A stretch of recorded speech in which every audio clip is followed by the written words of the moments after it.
Estimado licenciado y compañero, nosotros vamos a hablar sobre el análisis de la economía de Bolivia en la década de los 90. Durante este periodo gobernó Jaime Paz Zamora de 1989 a 1993, Gonzalo Sánchez Lozada de 1993 a 1997, Hugo Banzer gobernó desde 1997 al 2001. Durante la primera mitad de los años 80, Bolivia vivió una aguda crisis económica caracterizada por una caída sostenible del Producto Interno Bruto e hiperinflación. Es así que el gobierno de Víctor Paz Estenssoro aplica el Decreto Supremo 21060, que incluye entre sus medidas más importantes una devaluación del tipo de cambio oficial del orden del 93%, apertura externa mediante la reducción generalizada de aranceles, liberalización de las tasas de interés, libre negociaciones de contratos de trabajo en el sector privado y ajuste fiscal. Los antecedentes. En la década de los 80, Bolivia atravesó la peor crisis económica en la historia debido a modelos económicos ineficientes, mal manejados por personas inescrupulosas de que no tenían idea de lo que es gobernar un país. El 29 de agosto de 1985, el presidente Víctor Paz Estenssoro promulgó el famoso Decreto Supremo 21060, que da nacimiento al neoliberalismo, que no era más que otra cosa que privatización de las empresas estatales. Este decreto fomentaba el libre mercado y el anuncio de la revisión y probable anulación de otras leyes vinculadas a estas normativas generaba incertidumbre en los sectores sociales. ¿Qué es el neoliberalismo? Es un modelo económico capitalista. Su principal característica fundamental es la privatización, por la idea de que la administración privada es más eficiente que la administración pública. Con la entrada del neoliberalismo apoyado por el 2160 entre el país durante 1989 y 1993, durante el gobierno de Jaime Paz de Zamora, se dio la primera ola de privatización, privatizando 37 empresas. Luego, en 1994, durante el gobierno de Gonzalo Sánchez de Lozada, entró en vigencia la ley de capitalización y en 1996 YPFB quedó fragmentada entre Andina, Chaco, Petrobras y Transrede. Es así que Goni remataba las empresas estratégicas. Cientos de miles de trabajadores se quedaban sin empleo, lo cual generaba una crisis total en la sociedad, generando protestas, marchas, sufrimiento, dolor, sangre, muerte. El neoliberalismo implicaba por un lado una estabilidad económica al principio y luego por el otro lado un desajuste en la sociedad. Marco teórico. Durante la gestión de Gonzalo de Sánchez de Lozada en 1993 a 1997 se realizaron denominadas reformas de la segunda generación, entre la más destacada la capitalización de las empresas del Estado, la participación popular y la reforma del sistema de pensiones. Durante los años 90, la privatización y la baja tributación atrajeron inversiones de prestigiosas compañías petroleras y transaccionales. La estabilización de la alta inflación fue un logro importante de la política aplicada bajo el modelo neoliberal. El PIB, Producto Interno Bruto, a la suma de todos los bienes y servicios finales que produce un país o una economía elaborada dentro del territorio nacional, tanto por empresas nacionales como extranjeras, y que se registran en un periodo determinado, generalmente a un año.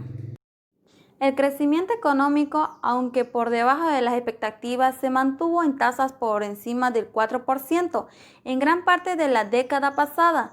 En el periodo de 1990 a 1998, el PIB real creció a una tasa promedio de 4,4% y el PIB per cápita lo hizo en un 2%.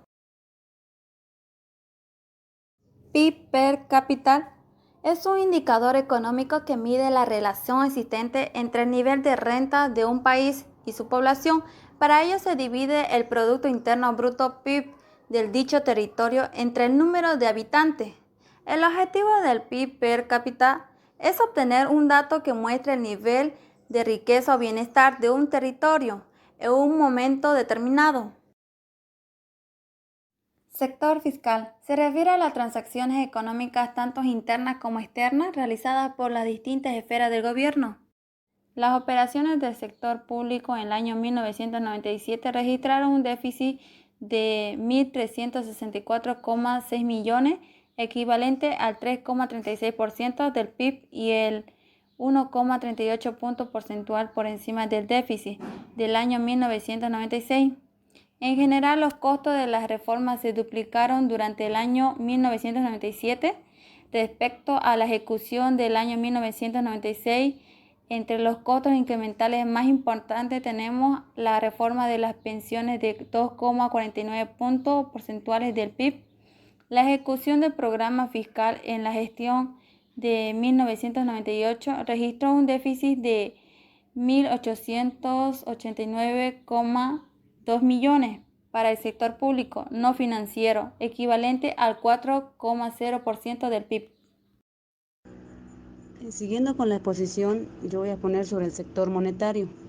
El sector monetario se refiere a las transacciones económicas que se realizan en el ámbito monetario y financiero, es decir, a todas las operaciones que los distintos agentes económicos realizan en las instituciones bancarias, en las cooperativas de ahorro y crédito, en las mutualistas, en las tarjetas de crédito financieras. A continuación, como podemos ver, tenemos una tabla ahí de cómo fue subiendo el dólar. Deuda externa en 1991 al 2000. La deuda externa es la suma de las deudas que tiene un país con entidades extranjeras.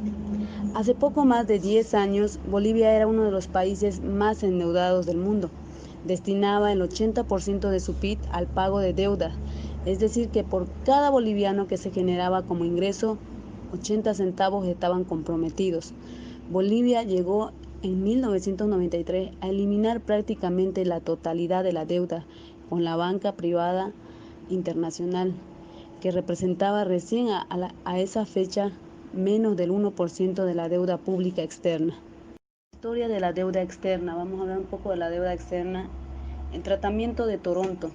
Se logra por fin reducir el monto de la deuda de 321 a 127 millones con una condonación de un 33% de total de la deuda en el llamado Club de París 3. En el Club de París 4 se produjo en 1992 de la deuda de 121 millones de dólares. En diciembre de 1994 se aprueba otro préstamo por el monto de DEG. ¿Qué es el DEG? El DEG es un activo de reserva internacional creado en 1969 por el FMI para complementar las reservas oficiales de los países miembros. Donaciones para el pago de la deuda. Suecia donó 5.6 millones para la cancelación de obligaciones de Bolivia con el Banco Mundial. Holanda ese año donó 17 millones para pagar la deuda multilateral. En 1998, Bolivia ingresó al programa de alivio de deuda HIPC. Bueno, continuando con la exposición, las reservas internacionales netas de 1990 a 2000, en el año 1993 hubo un crecimiento por séptima vez del orden del 3,2%. Entre los más dinámicos fueron la electricidad, el agua, gas, sistema agropecuario, establecimientos financieros y extracción de minas.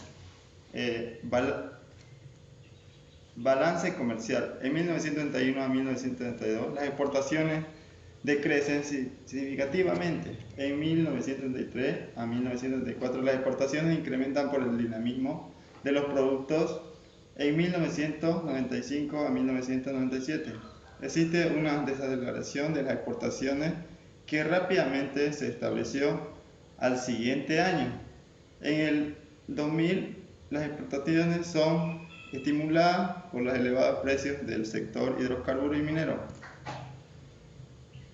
Claramente podemos observar el gráfico de las exportaciones e importaciones, donde hubo un buen crecimiento en el año 1994, tanto como las exportaciones e importaciones. Balance de pago. Es un documento contable en el que se registran operaciones comerciales. En 1991 se registra un déficit de 123,5 millones, superior a 98,5 millones al pasado año. En 1992 se registra un déficit de 139,6 millones. En 1993 se registra claramente un déficit de 102,1 millones. En 1909 llegó a 26,9 millones el balance de pago. Continuando el tema de la balanza de pago, en el año 1999 llegó a un déficit de 26.5 millones y la balanza de pago a un 38.5 millones, siendo lo más bajo de la época. El desempleo es el indicador de la calidad de vida de un país. Con mayor desempleo, mayor sufrimiento humano. La calidad de vida de los bolivianos se ha deteriorado en los últimos años debido al flujo de crecimiento del desempleo, el estancamiento importante de sectores de la economía y la reducción del ingreso. Según el Instituto Nacional de Estadística INE de Bolivia, entre 1996 y 2000, la población en edad de trabajar creció a una tasa promedio anual de 4.4% y la población económicamente activa de 3.9%. En el mismo periodo, el índice de desempleo aumentó a 1.6% en el sector privado y 1.3% en el sector público. Los niveles de inversión en Bolivia siguen siendo bajos y dirigidos a sectores con impacto poco significativo en el empleo de los últimos años. No solo ha aumentado el desempleo, sino que en el sector de trabajo se ha deteriorado. La inflación.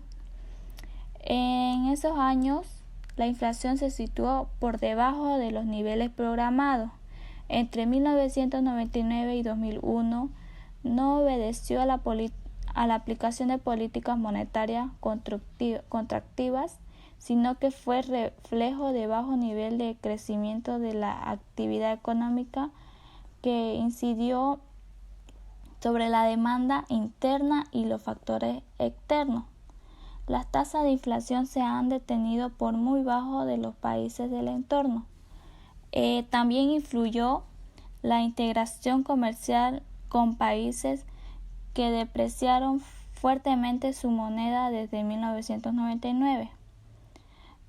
En esto fueron Brasil, Chile y Argentina. Bolivia pasó al año 2000, donde tuvo bajos indicadores económicos. La inflación se registró con 3.13%, que ha sido más baja de la década. Sin embargo, el crecimiento fue de tan solo del 1%. En conclusión, Bolivia pasó por una crisis donde el presidente Víctor Paz Estenssoro promulgó el decreto 21060, dando también inicio al neoliberalismo, que no era otra cosa que la privatización de las empresas estatales. En el periodo de 1990 a 1998, el PIB real creció a una tasa promedio de 4.4% y el PIB per cápita lo hizo en un 2%. En el sector fiscal hubo constantemente déficits, por lo tanto la inflación estuvo por debajo de los niveles programados.